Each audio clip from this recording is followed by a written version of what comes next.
రూపాయి చెప్పిన 5వ బేతాళ కథ రచన అరిపిరాల సత్యప్రసాద్ గారు. తాతయ్య డబ్బులు మనవడి తిప్పలు. పట్టు వదలని మధ్యతరగతి విక్రమార్కుడు ఏటీఎం వద్దకు తిరిగి వెళ్ళి అందులో నుంచి డబ్బులు డ్రా చేసి జోబులో వేసుకొని ఎప్పటిలా సంపద సాధించే లక్ష్యం వైపు మౌనంగా సాగాడు.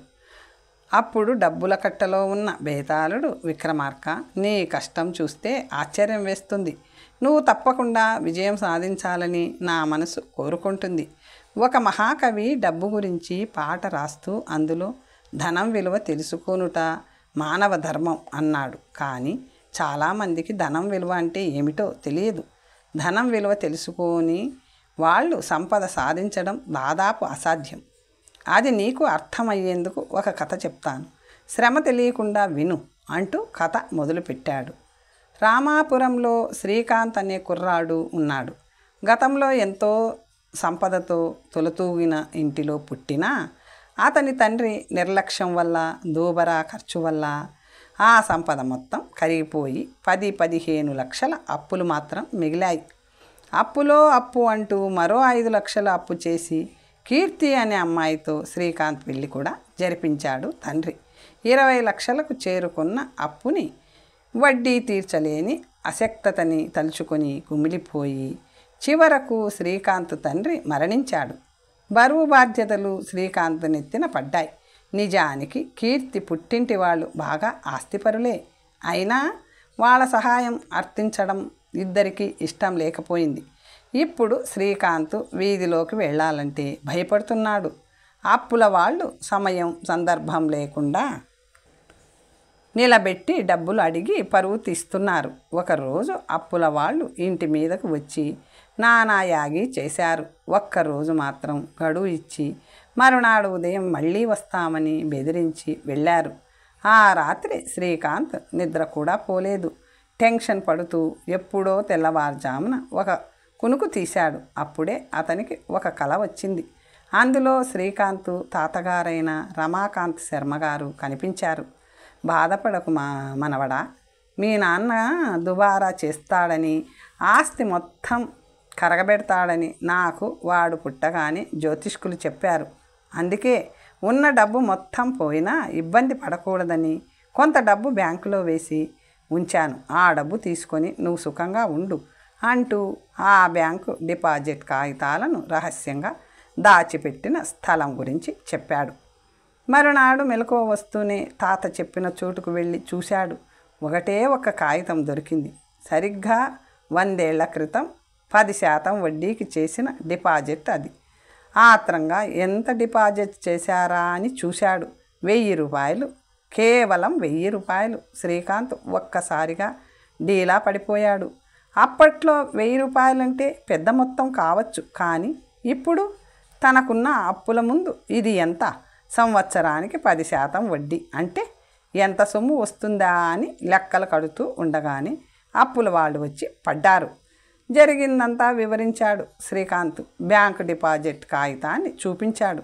అది చూసిన అప్పుల వాళ్ళు తమలో తామే మాట్లాడుకొని ఆ కాగితాన్ని తామే కొనుక్కుంటామని ప్రకటించారు. శ్రీకాంత్ కూడా బ్యాంకుకు వెళ్ళడం, డబ్బు తెచ్చుకోవడం ఎందుకు లెమ్మని ఒప్పుకున్నాడు. మొదట 2.5 లక్షలు ఇస్తానని ఒక సేటు అన్నాడు. 5 లక్షలు ఇస్తానని గుప్తగారు అన్నారు. విషయం వేలంపాటలా మారింది. 10 లక్షలు ఇస్తానని కాబూలీ వాళ్ళు అన్నాడు. 15 లక్షలని బాలాజీ అన్నాడు. ఇలా బేరం 20-25 మధ్యకి వచ్చింది. 1000 రూపాయల డిపాజిట్ విలువ ఇంతలా పెరిగిపోవటం చూసి శ్రీకాంత్ ఆశ్చర్యపోయాడు. ఇంతలో ఎవరో 50 లక్షలు ఇస్తామని ప్రకటించారు. అందరూ అటు దిక్కుగా చూసి ఆశ్చర్యపోయారు. అక్కడ కీర్తి కనపడింది. శ్రీకాంత్ ముందు ఆశ్చర్యపోయాడు. తరువాత అది తనకి అవమానంలా భావించాడు. పైగా కీర్తి అప్పుల వాళ్ళ ముందుకు వచ్చి మీరెవ్వరు ఈ డిపాజిట్ కాగితాన్ని కొనుక్కోవాల్సిన పని లేదు. 2 రోజుల తర్వాత మీ అందరి అప్పులు వడ్డీతో సహా తిరిగి ఇచ్చేస్తాము. ఇప్పుడు దయచేయండి అని పంపించేసింది. శ్రీకాంత్కి ఏం చెయ్యాలో పాలుపోలేదు. అంత డబ్బు ఎక్కడిది? నీ పుట్టింటికి సొమ్ము తెద్దామని అనుకుంటున్నావేమో. అది నేను చచ్చినా తీసుకోను అంటూ విసవిస వెళ్ళిపోయాడు. కీర్తి నవ్వుకుంది. బేతాళుడు కథని ఇక్కడ ఆపి విక్రమార్కుడితో సంభాషణ కొనసాగించాడు. రాజా, శ్రీకాంత్ కష్టాలలో ఉన్న అత్తగారింటి సొమ్ముకు ఆశపడలేదు. కానీ కీర్తి ఈ విషయాన్ని ఎందుకు అర్థం చేసుకోలేదు? అతను చెప్పినా ఎందుకు నవ్వింది? అసలు అంత డబ్బు ఎక్కడి నుంచి తీసుకురావాలని అనుకుంది? ఈ ప్రశ్నలకు సమాధానం తెలిసి కూడా చెప్పలేదో నీ డబ్బు తిరిగి రాని అప్పుగా మారిపోగలదు, జాగ్రత్త అంటూ హెచ్చరించాడు. విక్రమార్కుడు ఒక్క క్షణం ఆలోచించి, బేతాళ, నువ్వు చెప్పిన కథలో శ్రీకాంత్ ఆర్థిక విజ్ఞానం అంతంత మాత్రమేనని తెలుస్తుంది.